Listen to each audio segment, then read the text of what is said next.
जब जब रिजर्व हुआ है उसकी एक बड़ी वजह वाल्मीकि समाज रहा है। वाल्मीकि समाज की स्ट्रेंथ के कारण ही इस वार्ड को रिजर्व किया जाता है। लेकिन हर बार हमारी वजह से वार्ड रिजर्व होने के बावजूद हमें दोनों पार्टियों की ओर से कोई भी सहयोग नहीं मिलता। इस बार भी वही हुआ। ना तो कांग्रेस की तरफ से हमारी तरफ देखा गया, ना भाजपा की तरफ से हमारी तरफ देखा गया। वाल्मीकि समाज सदैव जिस भी पार्टी के साथ रहा है उस पार्टी के साथ कंधे से कंधा मिला के चला है। उसमें समाज का काम हो या ना हो, समाज सच्चे मन से पार्टियों के साथ खड़ा रहा है। लेकिन हमारा दुर्भाग्य यह है कि हर बार हमारे साथ इस तरह का व्यवहार किया जाता है। ये वार्ड क्यों आरक्षित होता है ये आप लोग भलीभांति जानते हैं। 7 नंबर वार्ड के अंदर वाल्मीकि समाज लगभग 400 वोट लेकर बैठा है, लेकिन पार्टियों को दिखाई नहीं देता। जब भी लोकसभा के इलेक्शन या विधानसभा के इलेक्शन होते हैं तो हमारा समाज बढ़ चढ़ कर जिस पार्टी को वोट करता है फुल समर्थन उनको देता है। लेकिन हर बार जब निकाय चुनाव की बारी आती है तो हमारे हाथ खाली होते हैं। आज भी वही हुआ है। ना तो कांग्रेस ने हमारी तरफ देखा, ना भाजपा ने हमारी तरफ देखा। टिकट हर बार इसी वार्ड में दूसरी तरफ जाती है जहां पे एसटी समाज की स्ट्रेंथ नामात्र है। कुल मिला के 1-2 परिवार हैं जिनको तवज्जो दी जाती है। तो इससे स्पष्ट होता है कि दोनों पार्टियां हमारे साथ दुर्व्यवहार कर रही हैं, हमारे साथ जातिवाद हो रहा है। अगर आपने हमें टिकट का दावेदार नहीं मानते हैं तो इस वार्ड को रिजर्व करना बंद करिए, इसको बंद कर दीजिए। आप इसको ओपन रखिए। हम नहीं जा रहे आपके पास टिकट मांगने। हम ना भाजपा के पास टिकट मांगने जाएंगे, ना कांग्रेस के पास टिकट मांगने जाएंगे। हम अपने समाज के साथ खड़े हैं। और आज इस मीडिया के माध्यम से हम सरकार को ऐलान करते हैं कि हम लोग यहां से आजाद लड़ेंगे। आज प्रदेश में राहुल गांधी जी आए हैं।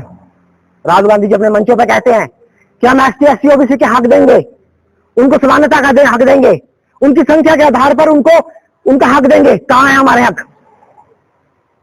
कहां है हमारे हक? 85% लोग भारत के अंदर हैं जो एससी एसटी ओबीसी समाज से आते हैं। कहां दिखते हैं वो? ना विधानसभा में दिखते हैं, ना लोकसभा में दिख रहे हैं, ना जुडिशरी में दिख रहे हैं, ना मीडिया में दिख रहे हैं। कहां है वो लोग? क्या मात्र सिर्फ हम वोट देने के अधिकार है हमारे पास? बाबा साहब ने, भीमराव अम्बेडकर ने हमें वोट देने का अधिकार दिया था। अधिकार इसलिए दिए थे कि जाओ तुम शासक बनो, लेकिन हम वो नहीं कर पा रहे। हम फिर भी पार्टियों के साथ खड़े हैं कि कहीं ना कहीं हमारी साख रखें, परंतु ऐसा नहीं हो रहा है। क्या गुनाह है हमारा? क्या ये जाति गुनाह है हमारा? अगर जाति गुनाह है हमारा तो इस वार्ड को रक्षित करना बंद कर दीजिए, मत रिजर्व करें इसको। हम नहीं करने आएंगे अपील आपके पास। लेकिन ये बात दोनों पार्टी कान खोल के सुन रहे कि हम अपना आजाद कैंडिडेट यहां से दे रहे हैं और आपको कई टक्कर देंगे। अगर आप जातिवाद करते रहिए, हम अपने समाज के साथ खड़े हैं। देखिए हमारे मेरे साथ रोजवाला जी खड़े हैं। इन्होंने कांग्रेस में अपना मांग पत्र दिया था, लेकिन कारण घूम फिर के वही आता है, जातिवाद, कास्टिज्म। हमारे समाज का वोट आपको अच्छा लगता है, जब हमारे हक की बात आती है तब आप लोग हाथ खड़े कर लेते हैं। 2 तारीख को लास्ट डेट है और हम रोजवाला जी को आजाद कैंडिडेट जो हम दे रहे हैं वाल्मीकि समाज की तरफ से, और हम अपील करेंगे, हम अपील 7 नंबर के उन तमाम मतदाताओं से अपील करेंगे कि आप सच का साथ दीजिए। जिनका हक बनता है आप कृपया उनके साथ खड़े होइए। आप देख लीजिए 7 नंबर वार्ड के अंदर अगर हम वाल्मीकि समाज के इस एरिया की बात करें तो आप सर्वे करके देख लीजिए कि क्या काम हो रहा है यहाँ पे। यहाँ की नालियां वैसी की वैसी हैं, दंगे वैसे के वैसे हैं, कोई काम नहीं होता है। हर बार हमारे साथ इस तरह का धोखेधड़ी होती है, पर इस बार हम लोग आजाद कैंडिडेट देंगे और पुरजोर लगाएंगे सीट के लिए।